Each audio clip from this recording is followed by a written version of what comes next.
میں نے کیا باتیں عرض کی تھی؟ 4 جمع 4 8 باتیں. یہ سورت قرآن مجید کی اولین سورتوں میں سے ایک ہے. یہ سورت قرآن مجید کی مختصر ترین صورتوں میں سے ایک ہے. یہ قرآن مجید کی ادبیت اور فصاحت اور بلاغت میں خاص طور پر سہل ممتنع کی حیثیت سے بہت اونچے مقام پر ہے. اور ان 4 باتوں میں اہم ترین یہ کہ یہ قرآن مجید کی جامع ترین صورت ہے.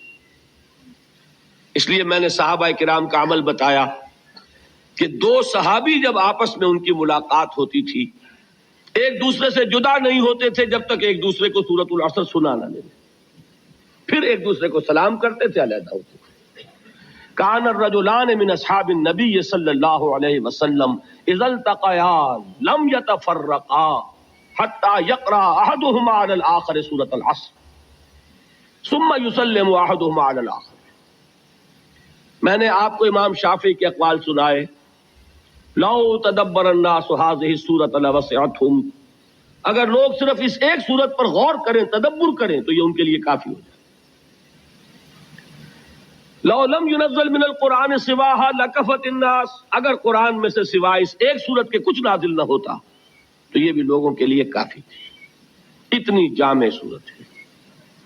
4 باتیں اور کیا بتائیں کہ سورۃ العصر کو ایک جملے کی شکل میں اپنے ذہن پر لکھ لیجئے.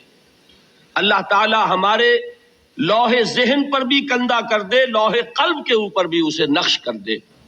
والعصر ان الانسان لفی خسر الا الذین آمنوا وعملوا الصالحات وتواصوا بالحق وتواصوا بالصبر.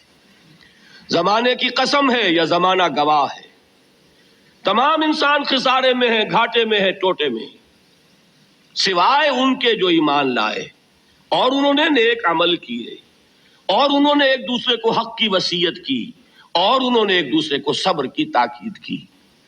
اس سے نتائج کیا نکالے؟ میں نے 4. اس صورت نے ہمارے سامنے کامیابی اور ناکامی کا ایک معیار رکھ دیا ہے. کامیابی دولت سے نہیں، کامیابی جائیداد سے نہیں، کامیابی شہرت سے نہیں، کامیابی قوت اور اقتدار سے نہیں، کامیابی ان 4 چیزوں سے نہیں. کامیابی ایمان سے ہے، عمل صالح سے ہے، تواصی بالحق سے ہے، تواصی بالصبر سے ہے. نمبر 1. نمبر 2، یہ کامیابی کے اونچے معیار کا ذکر نہیں ہے، ناکامی سے بچنے کی شرائط کا ذکر ہے. اس لیے کہ فرمایا گیا اگر یہ نہیں ہے تو پھر خسارہ ہے. میں نے ایچسن کالج کا حوالہ دیا تھا کہ وہاں بچوں کو ہائی اسکول کے میں نے سمجھانے کے لیے الفاظ کیا استعمال کیے. یہ فرسٹ ڈویژن کا ذکر نہیں ہے، یہ تو پاس مارکس کا ذکر ہے. 33% نہیں آئیں گے تو فیل ہو جاؤ گے. ہاں 60% لے لو گے تو فرسٹ ڈویژن ملے گی.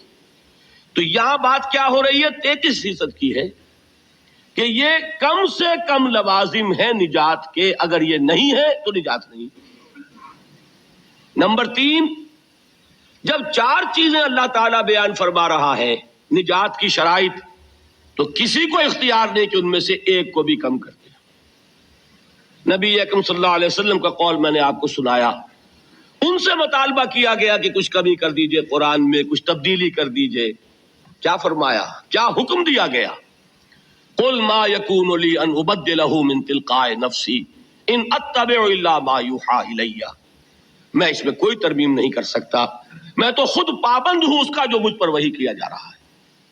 معلوم ہوا 4 چیزیں لازم ہیں، ان میں سے کسی ایک کو بھی آپ ساقط کر دیں گے تو ذمہ داری اب آپ کی ہے. اللہ کا ذمہ ختم ہوا. اللہ نے نجات کا وعدہ کیا 4 شرطوں کے ساتھ. آپ کو یہ کم کر دیجئے، اب اللہ کا وعدہ نہیں رہا.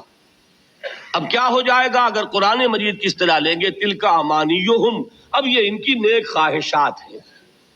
نیک خواہشات سے بھی اصل مفہوم نہیں سمجھیں گے. انگریزی کا لفظ ہے وشفل تھنکنگ. آپ اپنی خواہشات کو خیالات کا جامہ پہنا دیتے ہیں. یہ ہماری خواہشات ہیں جو اپنے نظریات کی شکل اختیار کر لیتی ہیں. اللہ تعالیٰ کے ہاں تو نجات کے لیے 4 شرطیں. دلیل میں نے کیا دی تھی؟ وربیٹم، لفظ بلفظ میں نے نقل کیا. کس کا قول؟ امام رازی رحمت اللہ علیہ کا.